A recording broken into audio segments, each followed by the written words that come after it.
Japan needs you. Japan is calling specifically for black men. I know you are saying why, Tasha. They say they need babies, and black men tend to make a lot of them. After South Korea proposed last week $75,000 per baby that a family has, Japan is in desperate need, okay? And they are calling all black men, specifically immigrants, to come and impregnate their women so that they can save their dying population. All right, so here's the story. Countries in Asia are spending millions to reverse falling fertility rates, but throwing money at the issue isn't working. And this story was Friday, May 2024. So I've said it a bunch of times. The health of the state is live births. You want to know why illegal immigration hasn't been solved in America? It's simply because the government absolutely doesn't want it. It's very simple when you accept the memification of the ideas behind it. The Republicans want illegal aliens here so that they can work, because they work cheap, but they don't want them voting. The Democrats want illegal aliens here because they vote for more Democrat welfare. But the problem is, because the Democrats champion unions, they don't want these people to work. So the Democrats would rather keep these people at home, let them get pregnant, keep them reproducing. And they keep paying for this to happen. They don't want these people interfering with the unions. So the Republicans want the illegals to work, not to vote, but the Democrats want them to vote and not to work. So you're dealing with two sides of the same coin. You're dealing with opposite wings on the same bird. In this case, a bald eagle, because that's, America's national bird. So they have no intention whatsoever of doing anything about the immigration. So here you got one president, you got Trump, who's talking about building a wall, right? Now, in all fairness, I never believed a wall was going to work because a lot of the immigrants that are coming in here are coming in here by plane and by boat. They're not just coming across the border. The issue is the ones that he was trying to keep out were all of the immigrants to the southern border, such as Guatemala, Venezuela, El Salvador, and anybody else able-bodied enough to actually make that long, dangerous trek up South America, Central America, and into, the United States of America. Those were the people he was trying to keep out. He wasn't trying to keep out Russians. He wasn't trying to keep out Asians. As far as he was concerned, just let them in. Because as far as he's concerned, they're not going to be a problem. The crime rates aren't going to go up. They're just going to come here and they're going to work and they're going to do what they're told and they're not going to be a problem. That was his concern. Kamala Harris, regardless what she says, regardless what she claims her platform is, she has absolutely no intentions to do anything about illegal immigration. Think about the fact that, it's funny, I'm listening to her ramble about her quote-unquote plan, and I'm thinking to myself, I'm like, wait a minute. You and Biden are in office right now.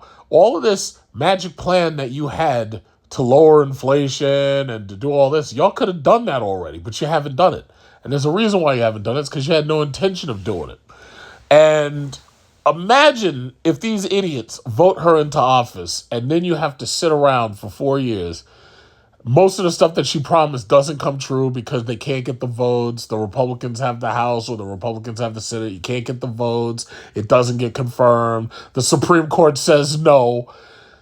And then they're, it's all the... Because you know what? I want you to understand. When you... See, as much as I hate doing it, sometimes you have to listen to what the enemy is telling you. Because sometimes they're literally telegraphing you their plans.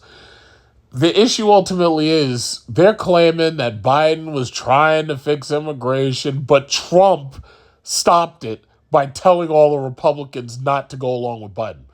Now, if you believe that, I've got a bridge I can sell you. That's what they literally are telling people. If you watch MSNBC, you watch CNN, or if you watch any of their affiliates, they're literally telling people that Biden is trying to do everything he can to fix immigration, but Trump is the one stopping him from doing it. That's the biggest amount of bullshit that, I've heard in quite a while. But these people, slow-minded, simple-minded as they are, they believe this shit. And they watch Rachel Maddow and that lineup of losers. They watch that garbage all day. And that's all they do. They sit there and they watch MSNBC. They sit there and they watch CNN. Listen to Van Jones talk his smack. None of these people create anything. None of these people do anything except sit there and talk. But they believe it. That's the problem. The average one of these voters sits there, listens to this bullshit, and they believe it. And that's the reality. Why am I saying all this? Well, America has a problem with immigration, but as far as I'm concerned, it's really not actually a problem. You see, if the American people aren't reproducing, or if they're coming up with excuses and reasons why they're not going to have children, then you have to somehow replenish your numbers. Otherwise, you wind up with falling fertility rates, declining birth rates, and so forth and so on. You end up like Japan and South Korea and China. China had the one-child policy. China created too many males per female. And then the women turned on the Chinese men. And they're like, yeah, well, guess what? I'm not marrying you unless you're rich. So only like the top, maybe the top 10% are able to easily get wives there. The rest of those Chinese men, they have to go down south. They got to go to Burma, Myanmar, Malaysia, Indonesia, Philippines, Thailand. They have to go to these other countries in Southeast Asia so that they can try to find wives. And the reality is, China itself is having an issue with fertility rates, with birth rates, and they're also having an issue with a widening gap between young and old. And as that happens, now they're having problems dealing with older people. They're having problems with family structure. Because the way the Asians in general, the way they do it is they get, if you get married, the grandparents or your parents, they take care of the grandchildren who you have with your wife so that this way they can, cut down the child care costs. The stipulation is that when they get old, your wife is going to quit her job. She's going to live off of you. And then she's going to go take care of the grandparents. Usually, in order for the grandparents of the family to sweeten up the deal, what they usually do is they give you your first house. So if you get married to Chun-Li, Chun-Li's parents are going to give you and her and Chun-Li, they're going to give you your first house. Like I've had Chinese friends, and that's typically what they do. So they give you a lot of money in red envelopes, and then on top of that, they usually will gift you your first house. It's usually mortgage-free, and this way you can focus on earning more money for the family, and you can focus on, having children. It's a pretty sweet deal, but these women, the leftover women, the Shengnu, the women who've chosen career over family planning, they've messed all of that up. So now you have a situation where you've got these aging parents who have no one to leave their property to. So if they leave it to Chun-Li, Chun-Li ain't got a husband. So if she's a childless cat lady, now you have a big problem, because if she doesn't have children, and if she lives her life and doesn't have children, well, then that family is going to end. That family name is going to end. Also, I should point out, in China, they don't have in vitro fertilization is not legal. So here in America, you got these women fighting for the right to kill their own children through abortion. You got them fighting for the right to have in vitro fertilization. You got them talking about throwing eggs out of the freezers and all this. In certain countries, they don't even have in vitro fertilization. So, wasting $10,000 trying to get pregnant by having them stick an egg into you, yeah, it's like in most countries, you can't even do that. So there's a big problem going around. There's a big problem with population. Now, as I've pointed out, when I was in Southeast Asia, I was in Bali, I was in Singapore. As I pointed out, them people don't have a problem with childbirth. Them people are fucking. Everywhere you go, Bali, Indonesia, and you in Singapore, it doesn't matter. You see parents and you see children. And if you don't see the children, chances are children are at home, the parents out there working. Motherhood this, child planning that, child care this, child care that. They don't have a problem with birth rates. Them people are fucking. It's just that simple. So countries in Asia are being forced to spend millions to try to reverse this falling poverty rates. But the throwing money at it isn't working, right? So it says the country with the lowest fertility rate in the world is considering paying parents 100 million won, which is only $112,000 in cash for each baby born. So, like, you remember how they used to talk about welfare queens in America? You remember how they used to say, oh, yeah, well, she just lays up at home and has children and she gets money from the government. Well, guess what? They're doing the same thing over in these countries, too. The government is literally giving you incentives to just lay on your back and to have children. Think about that for a second. That's the welfare state at work.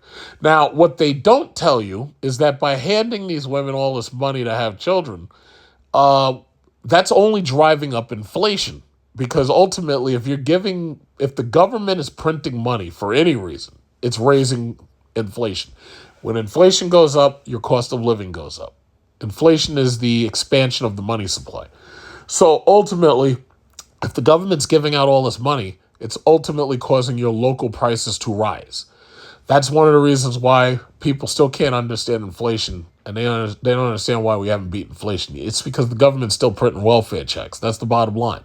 You can't have one without the other. You can't have the welfare check and no inflation. The welfare check is the very definition of inflation. So anyway, South Korea's Civil Rights Commission conducted a survey last month aiming to gauge the opinion of citizens before implementing the program. Now, keep in mind, these are the same feminist women who have that 4B movement. The 4B movement says no marriage, no children, no sex, no relationship with men. That's the 4Bs. We're not doing it. So they have a feminist movement that is contrary to the government's demands in this case. The commission is proposing to spend 23 trillion, which is 26 billion won, annually on the program, which is about half of the national budget allocated to initiatives addressing low birth rates.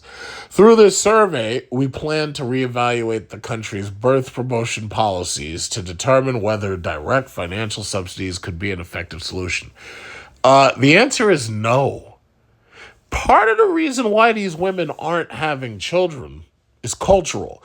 The men refuse to marry these women if they pass the age of 27. I've told the story about Christmas cakes and leftover women. I've told that story numerous times. Part of it's cultural. The other issue is these women, a lot of them, they don't want to have children out of wedlock. That's the other issue. They don't want their kids being called Jon Snow. They don't want their kids being called the bastard. They want to have children in wedlock. Now, I talked a while ago about in South Korea, they have an organization called Kumfa, Kumfa. It's the Korean single mama.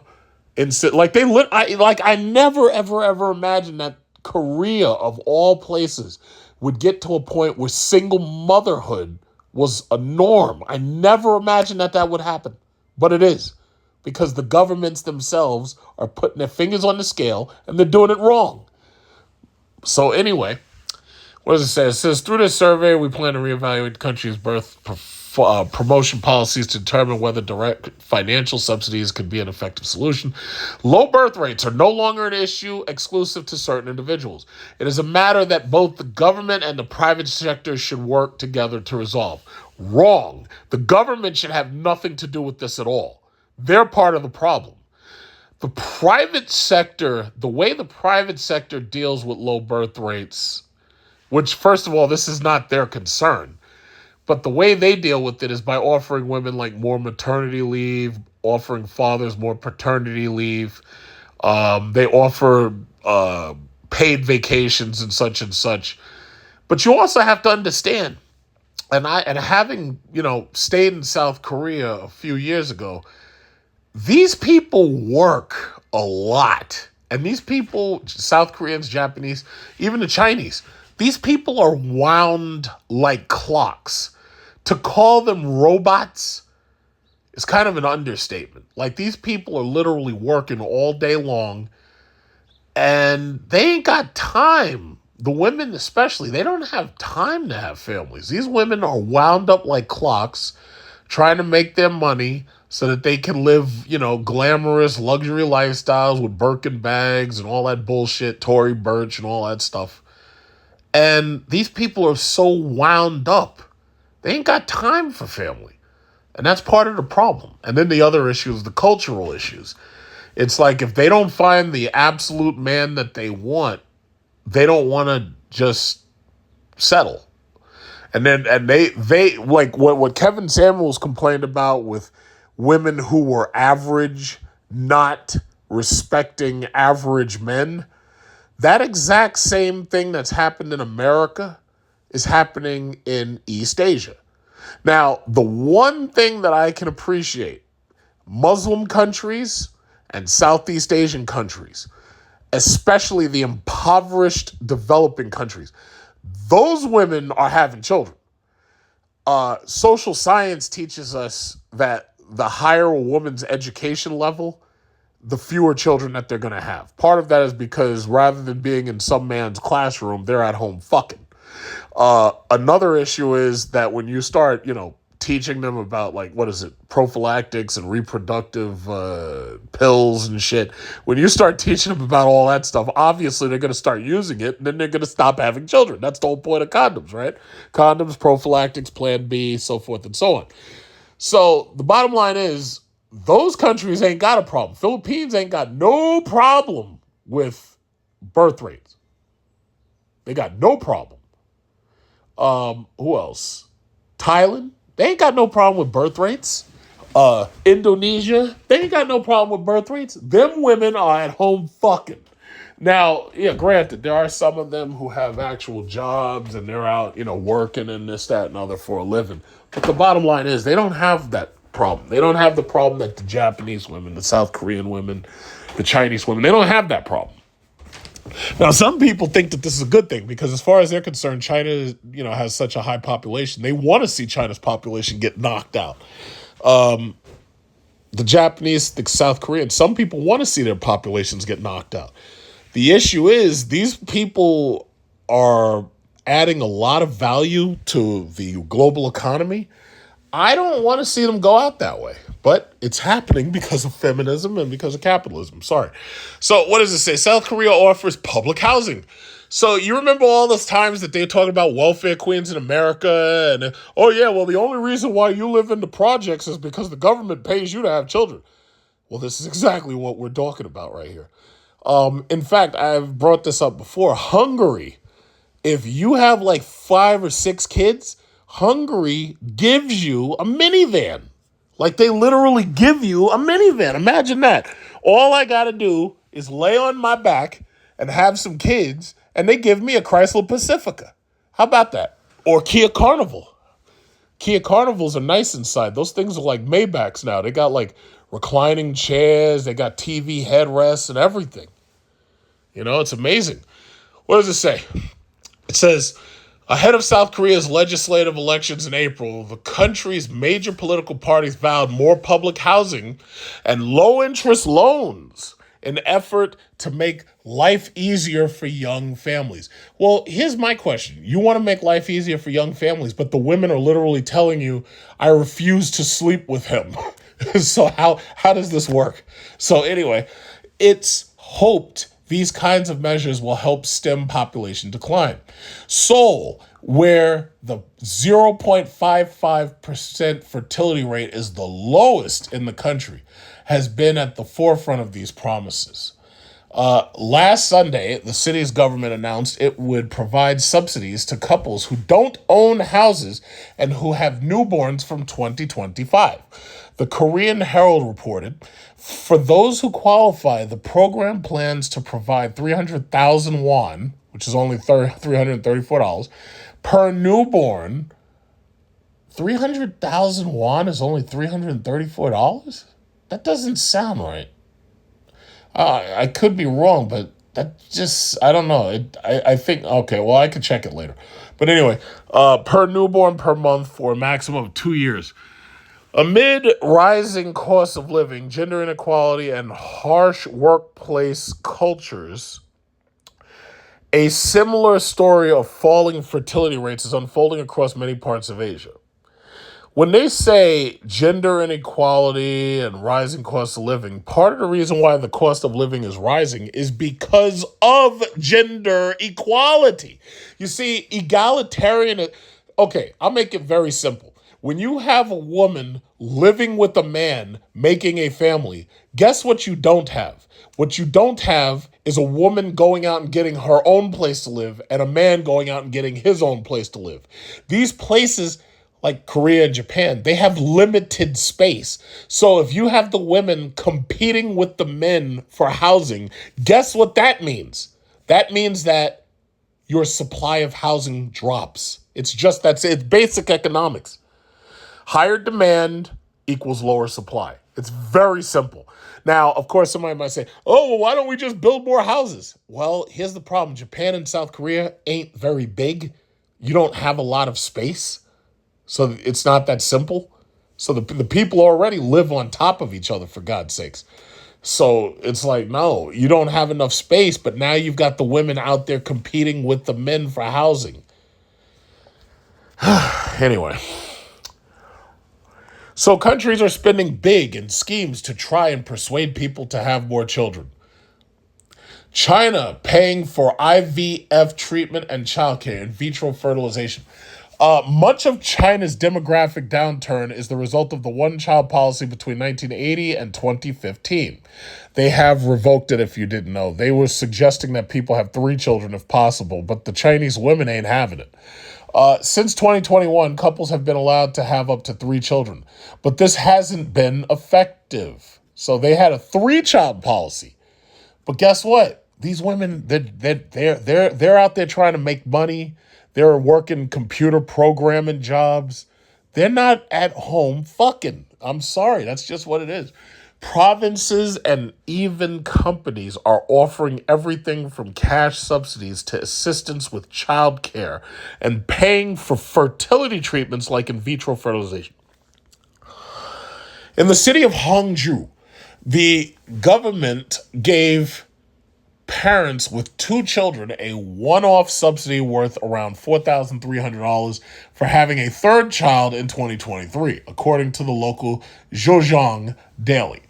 In June 2023, Beijing's government announced it would cover 16 types of assisted reproductive technology. Yeah. Let's see. China is pushing couples to have more babies for the good of the country. Well, in this picture, you have 2 women. I don't think you're going to really get much out of them. Maybe you should change one of them to like a guy named Bruce Lee. And this way, maybe you have a chance. But anyway, in vitro fertilization. I think they spelled it wrong because whatever. Embryo transplantation, freezing and storing semen are some of the treatments included under basic insurance. Around a similar time, one of the world's largest online travel agencies, ChinaTrip.com, introduced childcare subsidies worth 1 billion yuan, that's only $210 million, to encourage its employees to have kids. Workers who have been with the company for at least 3 years will receive an annual bonus of 10,000 yuan, $2,150, for 5 years for every child born. So they're trying to incentivize this so much that they're literally telling you get an annual bonus of $2,150. Through the introduction of this new child care benefit, we aim to provide financial support that will encourage our employees to start or grow their families without compromising on their professional goals and achievements. Japan proposes student loans and more child care. Okay? The next few years are possibly a last chance for Japan to reverse its declining fertility rate. Children's Policies Minister Masanobu Ogura said last year, if the recent trend continues, the young population will shrink at twice the current pace by the 2030s. To address the issue, Mr. Ogura promised to plan that included more government subsidies for child rearing, greater access to child care services, and efforts to shift cultural mindsets around gender equality. While diverse views about marriage, childbirth, and child rearing should be respected, we want to make a society where young generations can marry, have, and raise children as they wish.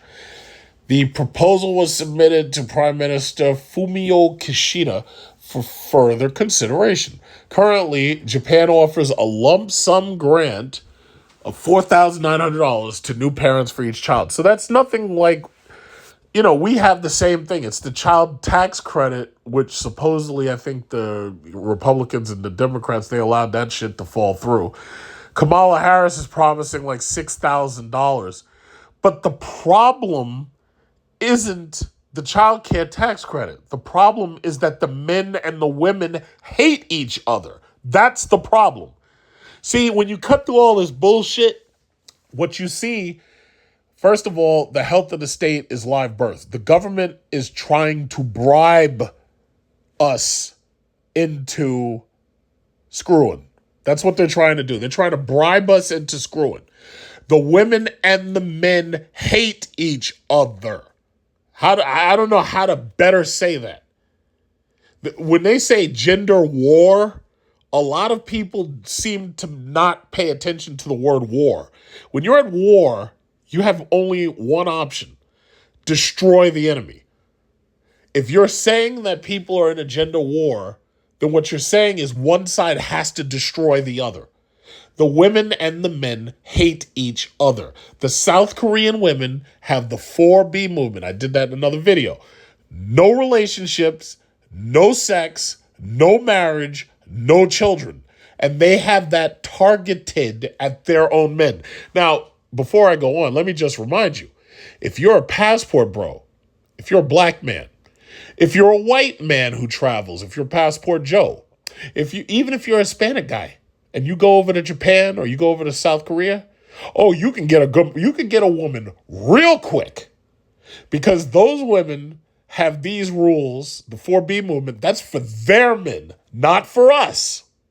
If you go over there, oh man, let me tell you something. Them women are itching to meet you. Oh yes, I have a new American boyfriend. He's very tall. Oh, let me tell you something.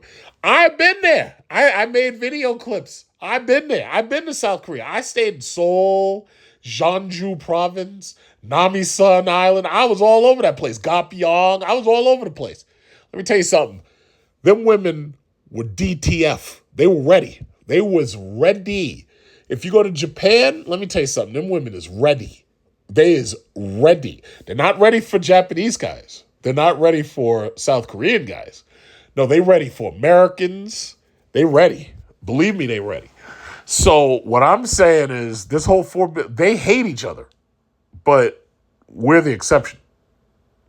It's just like I've posted in my community chat, all these, these guys who get themselves Asian wives, or these guys who get themselves Latin American wives and whatever. Oh no, listen, all that bullshit that they got going with their gender war, that's got nothing to do with us. You go over there and you can clean up. So that's just I'm not saying any of this to discourage you. In fact, I'm actually trying to encourage you. I am. So anyway, what is this? Taiwan. Taiwan provides subsidized kindergarten and leave. Taiwan and Singapore's fertility rates remain among the lowest in the world. Now, I just came back from Singapore. What's the problem in Singapore? The problem, and by the way, you probably would say, oh, wait a minute, didn't you just say that there's no problem down there? Well, I was specifically talking about Bali, but as far as Singapore goes, most of the people who I saw with their children, those people were tourists. So those were Southeast Asians from like Malaysia and other parts of, that area, like Thailand. Like they were there. A lot of them were tourists. Now, as far as native Singaporeans, the problem in Singapore is the cost of living. It's too expensive, obviously. It's much too expensive. Singapore is like the most expensive place to live in the entire world. I think they're they occupied slot number 1 and 2. It was expensive. And when I was in Singapore, I really didn't see as many, how should I say, child-oriented things.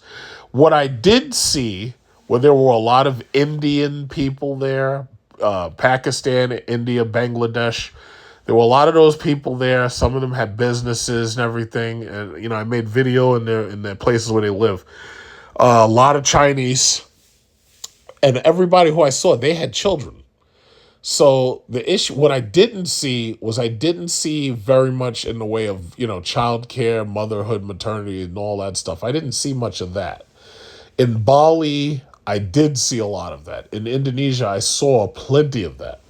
But Singapore is so expensive to live that you'd be killing yourself working day and night just to afford the place you live in.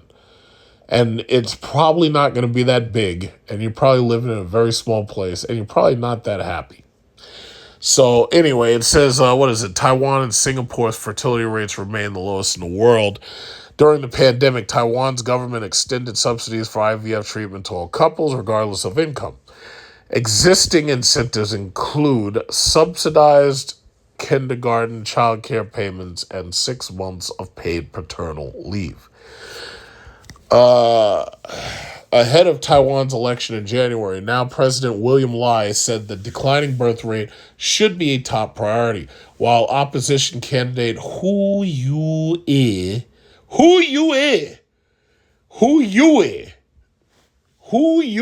like if somebody comes over and they, come into your house and they're not supposed to be there, the first thing you're going to say is, who you?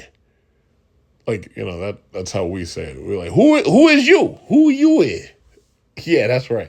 But anyway, propose more subsidies for families with 3 children and egg free.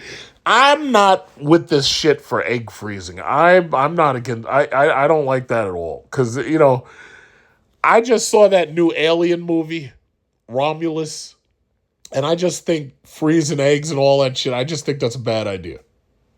I just think from a science fiction perspective, I think that's a really bad idea.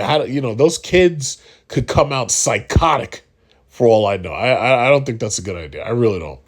Okay, Singapore offers savings accounts for children. Wow, that's a brilliant idea. These parents aren't fucking, so what we'll do is we'll give their kid a bank account. That's brilliant.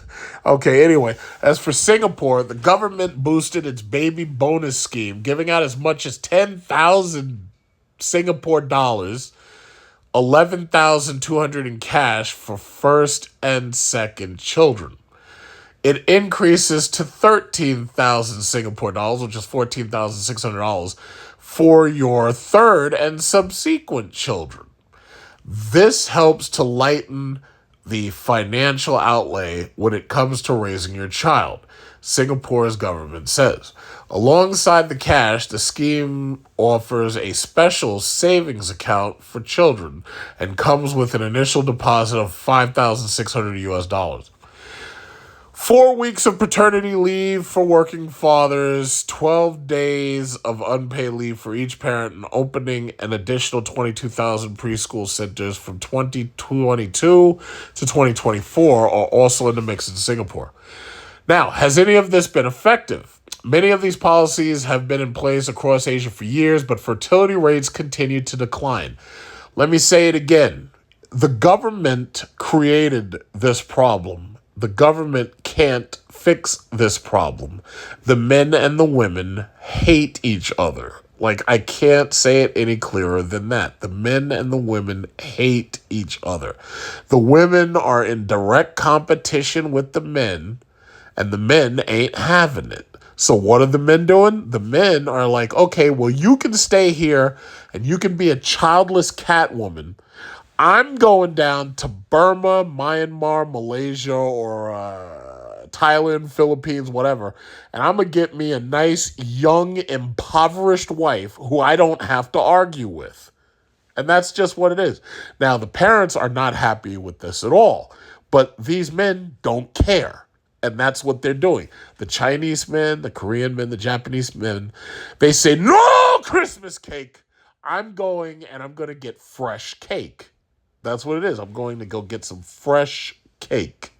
So they're going down to Southeast Asia and literally preying on those young, pretty, impoverished women. And that's just what it is. Now, if you don't like it, shame on you. there's nothing you can do about it because that's what they're doing. The government cannot turn this around. The government and the, how should I say, the capitalist system of work. And I'm not saying there's anything bad with capitalism. I'm just saying that capitalism encourages equality among men and women in the workforce. And by putting women on that exact same level as men, what they've done is they've put the women in direct competition with the men. As long as the women are in direct competition with the men, this is what you get. And it's just that simple. Sorry. And I'm not saying anything's bad about capitalism. I think capitalism is the best system ever. Capitalism is true democracy. It's true democracy. Capitalism is the choice between me buying an iPhone or a Samsung Galaxy, whatever. It's a choice. I work, I take my money, I spend on one of these two things. Whoever gets my money, they're able to take my money, reinvest it, and they're able to make better products. It's true democracy. This is the reason why the commies hate capitalism. They hate it because there's always a chance they can lose. It's just like I could take my money and say, you know what? I'm not going to buy a Dodge Charger electric vehicle. I'm going to buy a Cadillac electric vehicle. So what happens? The Cadillac electric vehicle gets purchased, the Dodge one doesn't. So Dodge just might end up going out of business because they can't sell their cars as quickly as Cadillac sells theirs. The commies hate capitalism because it's true democracy. They don't like that shit. They want to see themselves benefit even if I don't choose them. And the answer is no, that's not going to happen. Sorry. So capitalism puts these women on equal playing field, and now they compete with the men, and now society falls apart. That's just what it is. So as far as I'm concerned, capitalism has done just as much damage to society in this case as feminism has. Sorry. But anyway, and that's very chauvinist. That's misogynist and chauvinistic to say. It's like a portmanteau of both words. It's chauvinist. I've made my own word, chauvinist. That's a very chauvinist thing to say. Okay. Employers in East Asia make very little effort to accommodate the combination of work and family, he told the ABC. They have long work hours and demands that the worker's first priority must always be the firm, not the family. Those businesses like Casio and Kodak and all that, them businesses that they've got going over there, Samsung, Sony, whatever it is, those businesses demand your loyalty be to them. So if you're a man, there's nothing wrong with that. If you're a man and you've got a wife at home, there's nothing wrong with that. You come, you show your loyalty to the company keeps you in business, you keep making money, you bring money home to the wife and the family, everything works out fine. The problem is that they'll do the exact same thing to the female worker. The female worker, her loyalty is expected to be to that business, not to her husband. So it's just like, Kevin Samuels, he was ahead of his time with that. He said the high value men have to basically employ their women. Why should I have my woman out there working for some other man when she should be at home working for me? And that's what it comes down to. So these women show their loyalty to the firm. They work these long hours. But when that guy, her husband, comes home, she ain't there because she's back at that office working under some other man. God knows what she's doing for that some other man. Maybe it's just work. Maybe he's got her getting him coffee. Maybe he's got her hawk toi. How do you know? How would you know? You're not there. She's not at home. How would you know? For all you know, she's at work with her boss, who's not you, and she's like, go, go, go, go, go, go, go, all day long. You don't know because you're not there. And that right there is the problem. That right there is why these relationships are failing. That right there is it. Yeah. So anyway, Professor McDonald said many government policies were not sufficiently generous to change people's behavior. That is not sufficient to offset the direct and indirect cost of the child. His points about being forced to choose work over family are echoed by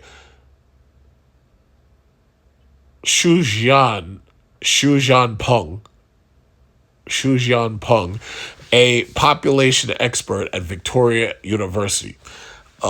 Work life balance does not exist in many Asian countries, Dr. Peng told the ABC. Gender inequality is another factor. Entrenched sexism and gender discrimination have long been hot topics in East Asia. A 2022 survey revealed 30% of Korean office workers had experienced some form of workplace harassment. No shit. In the past year, with women and part time workers more likely to be the victims. It's very common for employers to discriminate against female employees who even think about having a baby.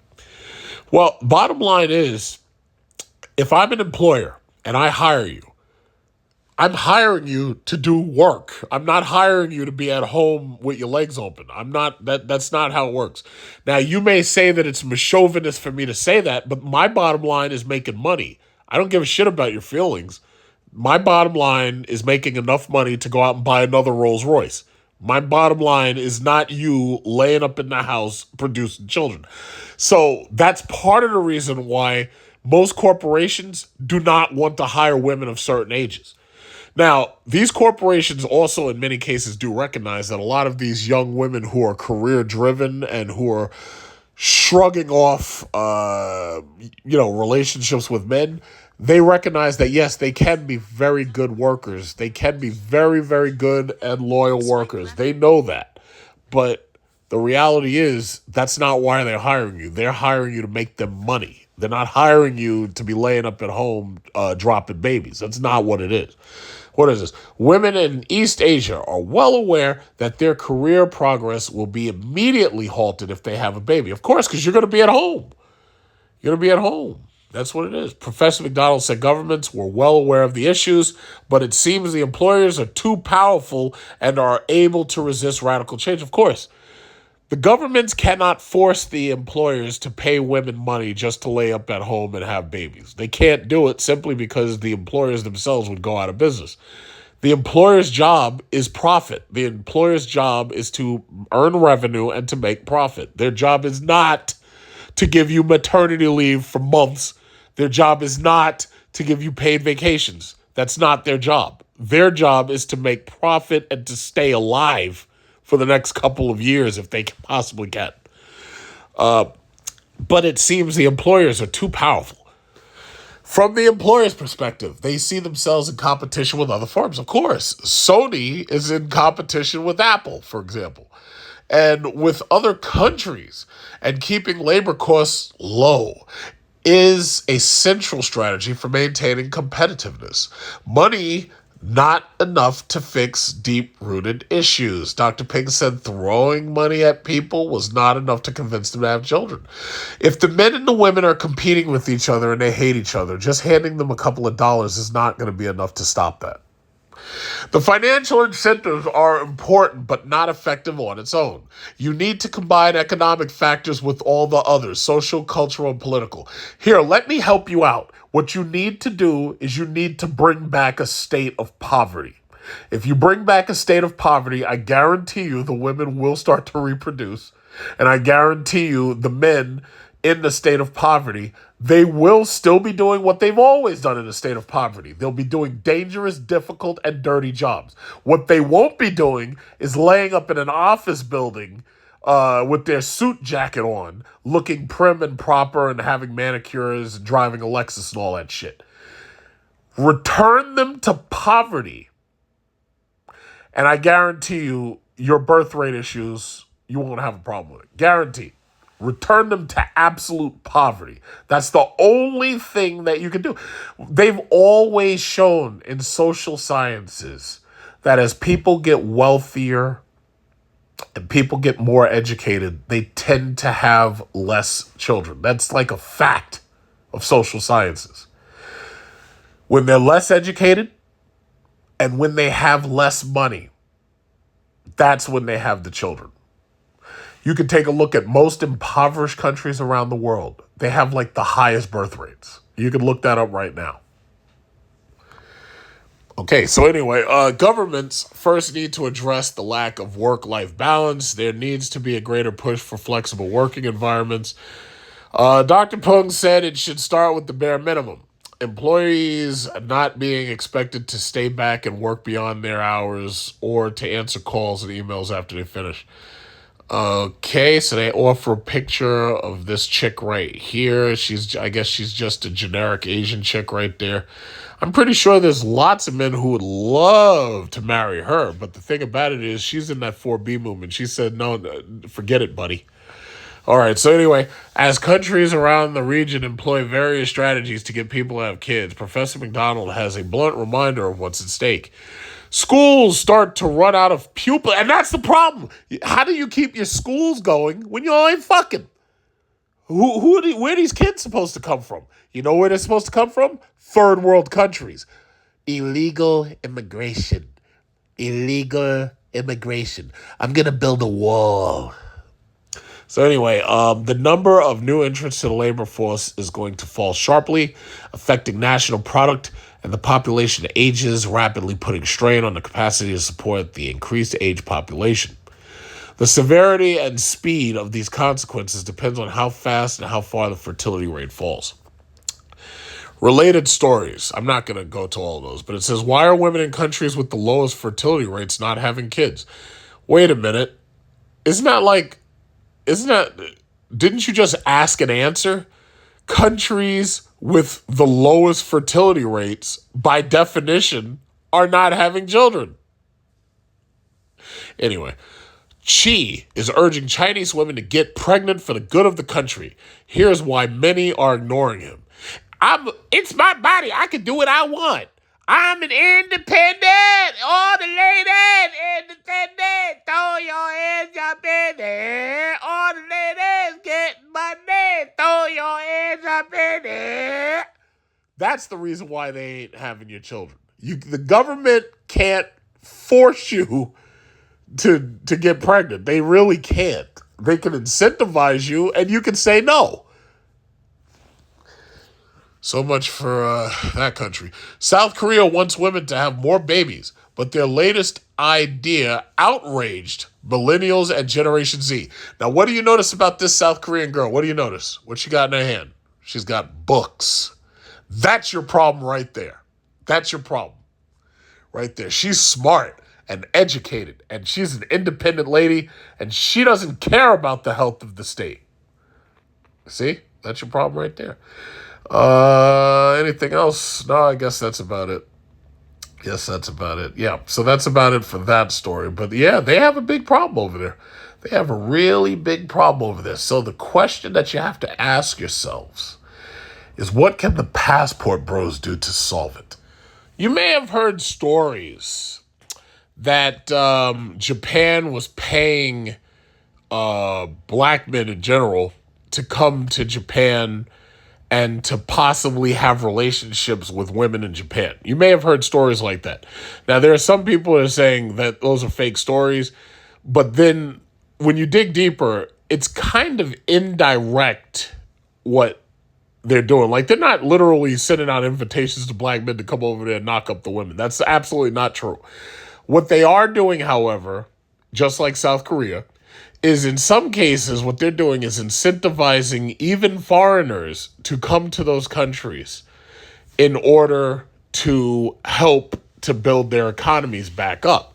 Because what they do understand is that foreign people tend to have more children than the domestic people. As I've said, they have a cultural problem there. You see, these women, once they get to 27 and 28 and 29 and 30, like, the men who are there refuse to marry them. Like, they refuse. They refer to those women as leftover women. They refer to them as shengnu in China.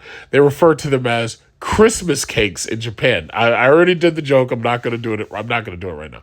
But the bottom line is, foreign men, like black men, white men, we don't have a problem with 30-year-old women. We don't have a problem with 27, 28-year-old women. We don't have that problem. Over there, however, culturally, they do have a problem with it. And they let these women know up front, no, I'm not marrying you. It's like you're going to be childless with a cat. So the government basically has to let in thirsty men from these other countries who aren't getting the relationships that they want in their own countries. So what they're doing is they literally are in many cases inviting us to come to their countries to get low-cost housing, to participate in their, their public affairs and whatever, and specifically to knock up their women. So anyway, it says district in Busan is offering 1 million won just for starting romantic relationship through event. Now, I kind of already read some of this in some cases. This story is 1 month ago, so that this is June, maybe July. As the central and local governments across Korea are experimenting with new policy ideas to encourage couples to get married and to have babies to boost the country's persistently low birth rate, one district office in Busan is offering 1 million won, $720, just for initiating a romantic relationship through its matchmaking event. According to the Southern Port City Saha District Office on Wednesday, the supplementary budget bill for its mass blind dating event for single Korean and foreign men and women was passed by the district council recently. They are trying to get, because first of all, let's just be perfectly honest. Most foreign women are not coming to Korea to meet Korean men. On the flip side, however, foreign men like blacks, whites, Hispanics, we will come to South Korea to meet Korean women. The event is scheduled for October. So if you haven't traveled this year, it's time to get your shit together, get your passport ready. Is intended for young people aged 23 and 43. I think you mean 23 through 43, who live or work in the district. If a man and a woman decide to start a romantic relationship after the event, 1 million won will be given to the couple. If they hold a sangguyeonri, or a meeting of family members arranged typically before the wedding, the couple will be offered an additional 2 million won. If they get married, another big bonus of 20 million won will be awarded. The district office said it will provide additional support for their housing up to 5 years. Specific rules and the scale of the event have not been revealed yet. Applicants will be reviewed based on applications and interviews to be selected as participants. If this year's event succeeds in attracting attention and yielding positive results, the office said it would make it an annual event with more non-Korean participants. So let's just understand what's happening here. The health of the state is live births. They are so desperate to get these women pregnant and to keep them reproducing that they are literally bribing foreign men to come there to do it. That's where we are. Now, one more story. Now, this is an older story. This is back October 2020, so this was actually during the pandemic. A Black American returns home from Japan, then finds culture shock in Charlotte. So this guy right here, Tracy Jones, and his family recently moved from his wife's home country of Japan to Charlotte. So here you go right here. Look at this kid. That's their kid, that's her, and that's him. To tell you the truth, if you shaved this guy, he probably looked like he's Japanese, in my opinion. He looked like he's Japanese. If he could speak it, he could speak it. So anyway, moving to Japan from the United States felt like living in space. In Japan, I floated through zero gravity. To be weightless is to be hypersensitive without the constant fear of real danger. And let me tell you something, that's 100% true. I said this in the last video. When I was in Singapore, when I was in Bali, first of all, you're a tourist, but it's like there's an absolute, like even when I was in South Korea, there's a feeling that nothing's going to happen to you. Like there's cops, but the cops aren't paying any attention to you whatsoever. They, for the most part, don't carry guns. So it's not like they could accidentally shoot you and say, yeah, I thought you were reaching for a wallet or something like that. For the most part, when you're a black man, you're in Japan, you're in South Korea, even if you're in China, it's like there's like a feeling of safety, of overarching safety, like the government has shit together. Like there's no chaos, there's like not a feeling that something could pop off and you get hurt. It says I had been living in Tokyo, Japan for the past 9 years until my family and I moved to Charlotte. We landed here in September, anticipating the culture shock that awaited us. Gravity felt like a looming presence, but life in the cosmos has other effects on the body.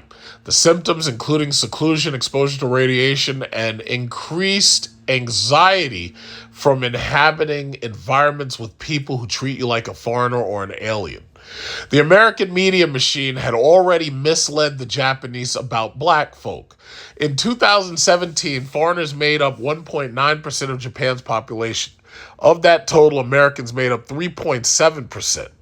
Black Americans are just a fraction of that percentage. They told them that we were stupid, scary, and dangerous, but cool. Just think about that for a second. These Japanese people were told that blacks are stupid, scary, and dangerous, but we're cool. Like, I don't even know how to feel about that. So you're telling everybody, like, am I dangerous? Absolutely, yes, I am. I got a Desert Eagle 50 caliber right here, just waiting for a home invasion.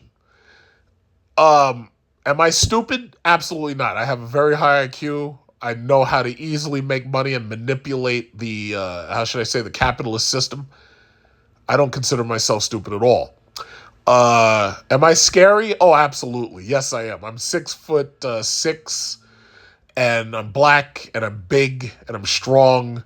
Like, I'm like one of the Clegane brothers in Game of Thrones. So am I scary? Yeah. Am I dangerous? Extremely. Am I cool? Well, I don't know. I'd have to ask somebody's opinion. Am I cool or not? But they were told that we were stupid, scary, dangerous, and cool. Like that could almost be like a rap album or something. That could be like the name of like a piece of art. We're stupid, scary, dangerous, but cool. So anyway, my untethered connection to Japan's language, culture, and nationality made me a foreigner, an isolated outsider orbiting the exclusive inner world that my wife was from. In Japan, some people were determined to befriend me despite my reluctance. While most believed the black stereotypes, upholding their civility, they'd closely watch me and keep their distance to elude embarrassment. In space, I would learn that the world isn't according to the white men that enslaved blacks and waged war against other countries in the name of democracy. America's lies are as long as its walls are tall. Unless you travel to other places, you can't see over them. And that's one of the reasons why, for my own personal self-improvement, I make it a point to escape America every single chance I get. So that means that every July or every August or both, every spring break, what is that, April, May, whatever it falls on, I make it a point to go international. I make it a point. I feel bad for the average American who can't leave America. And by the way, when I say leave America, I'm not talking about going down to the Caribbean. I'm not talking about going to Hawaii. No. As far as I'm concerned, all of that is still America, as far as I'm concerned. I'm not even talking about going to Mexico, because Mexico, as far as I'm concerned, is too close to America. The closer you are to America, you're basically in America. As far as I've been up to Canada, and it felt like being in America. It's like, yeah, you've got different money, but it's the same shit. So bottom line is, I make it a point, I want to go someplace as far away from America as possible. I don't want to see Americans when I go there. Like when I was in Bali, yeah, there were a lot of Australians. I stayed away from them. I don't even want to see Americans where I go. I want it to be those people and not us. Okay? And that's just how I feel about it. I want to be in these people's backyard, safe, because their laws pretty much do keep you safe. I don't want any Americans around. I don't want to see British people. I don't want to see Australians. I don't want to see them. It is what it is. That's how I feel about it. So I don't mind going around these other cultures. You call, oh, those people are poor. They're poor and they're dirty feet. It's like, okay, I'm not going to be living the exact same way they are, but living amongst them, you learn. You don't learn anything being around us. You don't learn anything being around us at all. You really don't. What is this? To me, the U.S. was Earth, a planet of sentient beings whose myriads of color are too wide to be sorted and categorized. By leaving my country almost a decade ago, I thought that I was putting my life in the apathetic hands of the unknown. On arrival, an earthquake; at departure, a pandemic. A week after reaching Tokyo, it seemed as if the city had become radioactive. On March 2011, a 9.0 earthquake jolted northeast Japan, spawning a tsunami that engulfed the Fukushima Daiichi nuclear power plant, causing it to have a triple nuclear meltdown. Waves 128 feet tall had stretched their mouths from the sea to devour 6 miles of land along the coast. The Great East Japan earthquake moved the entire island 8 feet further east. Okay, it was the day that my wife and I were supposed to get married, but we postponed. Almost 20,000 people died. Just as an awful tragedy took place on my expected wedding day, 9 years later, we would leave Japan in the midst of the coronavirus pandemic that would kill, as of this writing, more than 1 million people around the world. America is not going to be the way we experience it through the media. I didn't know that I had gotten used to living in the land of the rising sun until I realized that I no longer have access to the tranquil view that I had from up there looking down here. I couldn't ignore the presence of a sociopathic madman running my country as I was returning. I'm guessing he's talking about Trump. I thought about the recent videos of police beating up protesters fighting for Black lives, reminding me of my Southern daddy calling them cracker cops. This is Tracy Jones and his wife on their wedding day. Okay, you see, she is so cute. She is so pretty. She is so pretty. Lucky man. Because if he was here, you'd have some woman popping a red balloon on him and calling him Dusty and everything. Look at this guy. This guy is so happy. He's got his kid and everything. She's cute. Okay, Tracy Jones and his wife. In Japan, it's legal for police to racially profile foreigners and harass them, especially if they're black. But those incidents vary depending on the circumstance. Since there are no anti-hate speech laws, right-wing groups parade throughout the country, proudly preaching separatism and maintaining the purity of Japanese blood, which there's no such thing.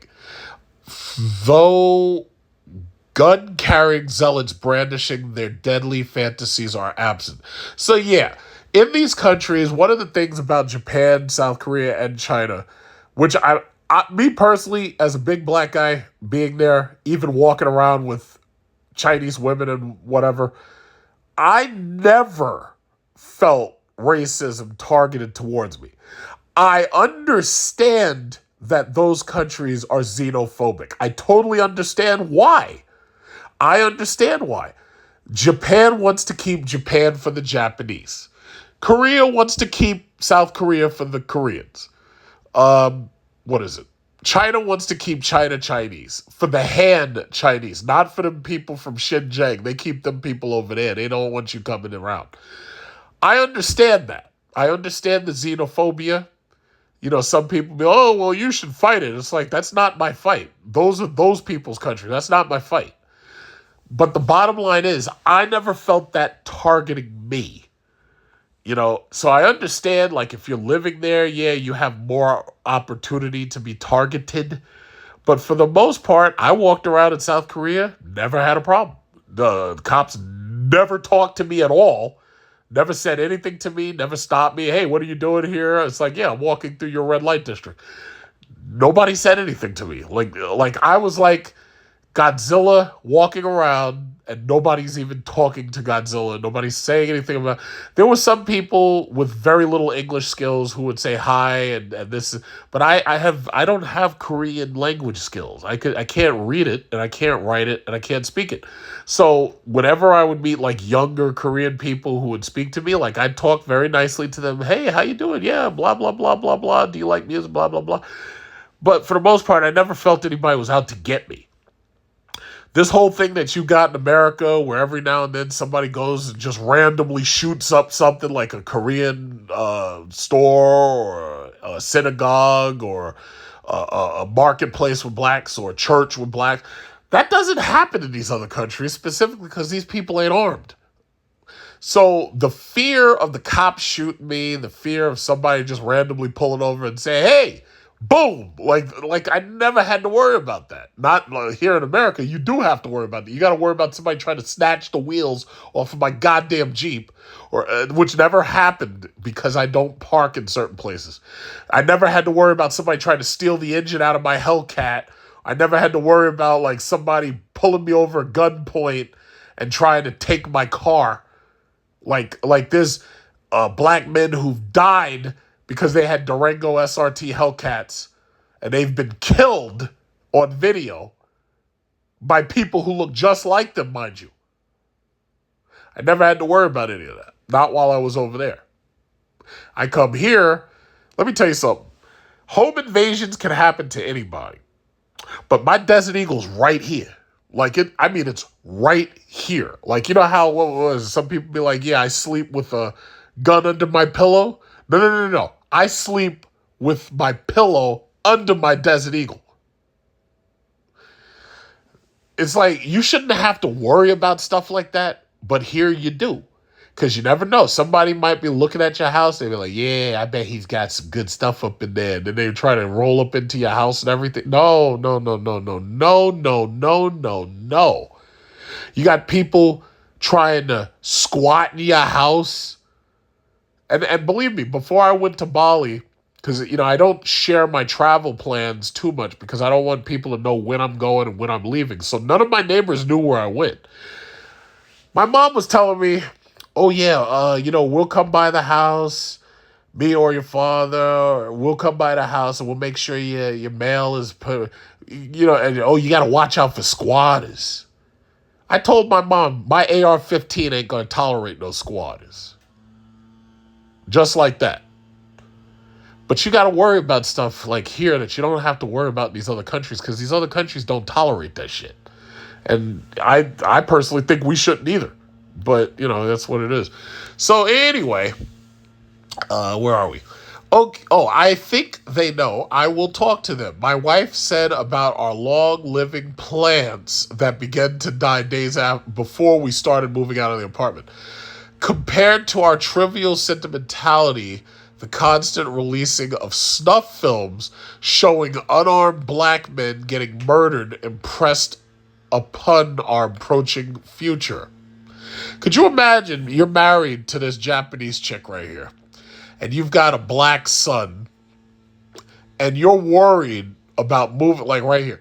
You're married to her, and you've got this kid right here, and you're worried about moving from Japan to America because in Japan, you've been watching MSNBC or CNN or Fox, and they've been showing you unarmed black men getting killed by the police for whatever reason, whether they did something or whether they did something egregious or not. What is it? Who's the guy they choked? Eric Garner? Or what was that guy on the ground? George Floyd? That must be what he's referring to, considering the date is October 20th. He's probably talking about George Floyd, most likely. So here you are, you got your foreign wife, you got your kid, and you're worried about moving back to America because that could possibly happen to your kid. That's really fucked up. But anyway, America is not going to be the way we experience it through the media. You'll see. I told my wife, 3 weeks after we'd get to Charlotte, an unarmed black man, Jonathan Price, would be tasered and shot 4 times by a Texas police officer in Wolf City, killing him. While in Japan, when Trump declared America first, I looked at the United States through my porthole window. I was expecting to see it morph into a space creature throwing tentacles, singing Try Jesus. Okay. It was the beginning of September when my 7-year-old son said, "Do you know why October will be scary? Because we'll be in America and I could get shot." "I don't know why," I said. "Because it'll be Halloween," she said. Huh? Oh, the 7-year-old is a girl. It's not a boy. My fault. I'm sorry about that, kid. I called you a boy. I'm misgendering. That's my fault. Sorry. Sorry about that. I looked at your hair. I thought you were a boy. My fault. Okay, so anyway, running, playing, and then a warning. Spending the night for the first time in our apartment in Charlotte, we'd get an ominous warning. My wife was cleaning the bathtub while our daughter was getting to know her new home. Running around and playing. She was a kid kidding. We heard bang, bang, bang. What is that? Like Witherspoon. He goes bang, bang, bang. Bang, bang, bang, bang, bang, bang, bang. Anyway, our floors and walls vibrated. Our neighbor below us was banging on her ceiling. "Hey, please stop running and stomping," I said to my daughter after midnight. While my child had already been asleep for hours, the banging continued without provocation, as if to say, "You're not supposed to live here." Gee, I wonder who was doing that. "What is that?" my wife asked. I told her that I thought the downstairs neighbor must think that we're too loud. My wife researched and discovered the Fair Housing Act, which describes the sounds coming from our apartment as normal noise, not excessive noise. "We're not doing anything," she said. The banging would happen at random times, day and night. Apparently, our downstairs neighbor called the police on us, stating that she was hearing disturbing noises from our apartment, as if something nefarious was going on. But when the cops came and knocked on our door, we weren't there.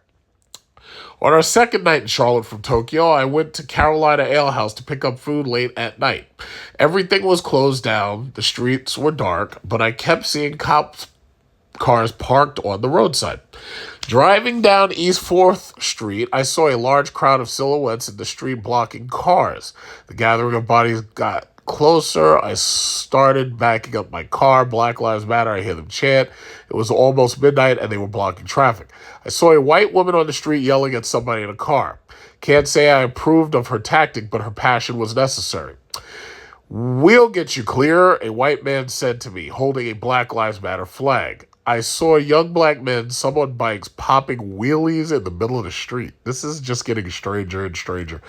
The protesters walked past my car. "Stay safe," I said, lacking enthusiasm to raise my fist and shout revolution. I was an exhausted father trying to get food for my jet-lagged family. Still, I was stunned. Though for years I hadn't participated in protests, watching these young people out past curfew, disrupting a sleepy city, inspired hope. I'm home. Is that it? Tracy Jones has a head full of bullets with butterfly wings and a pocket full of mountains. By way of Tokyo, Japan, he's a born-again American, a writer, photographer, and a proud husband and father. He's written for HuffPost, Bandcamp, Tokyo Weekender, LA Weekly, Mokata, and he produces The Microscope. If that's it, I'm actually kind of disappointed because I thought this was going somewhere. I think you should be telling us more about your relationship, especially considering you did what most of these black women would tell you not to do, and you quote unquote brought her back to America and all that. You should be writing more about that.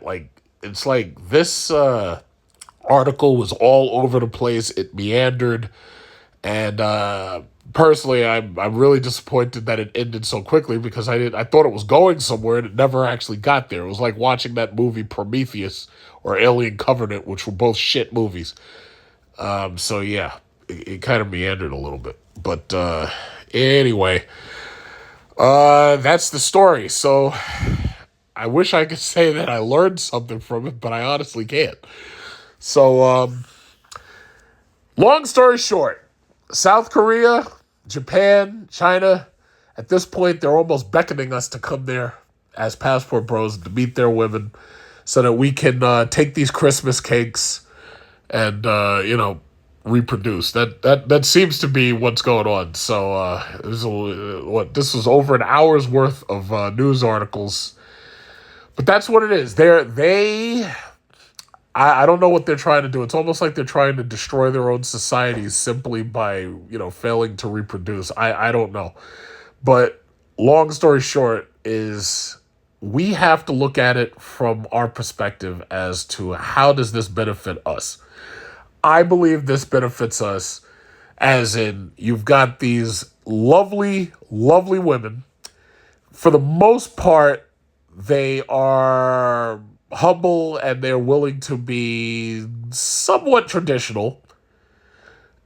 And they would, in many cases, make better wives for us than what we have domestically. And that's what I take away from all of this. As far as this article by Tracy Jones, I'm quite disappointed. It feels way too short. It feels like there's just something missing. I'm sorry. But good luck to you and your Christmas cake. Your daughter, good luck to you guys. Are you guys flying an economy? Yeah, you are. Okay. Yeah, good luck to you guys. You should write more articles about your relationship coming back to America and all that so that you can encourage more men to be passport bros. That's what you really should do. Can I join together 一緒にシングルですか？私だけ just me one girl so I can join? いやいや、thank you ありがとうございます。To be continued.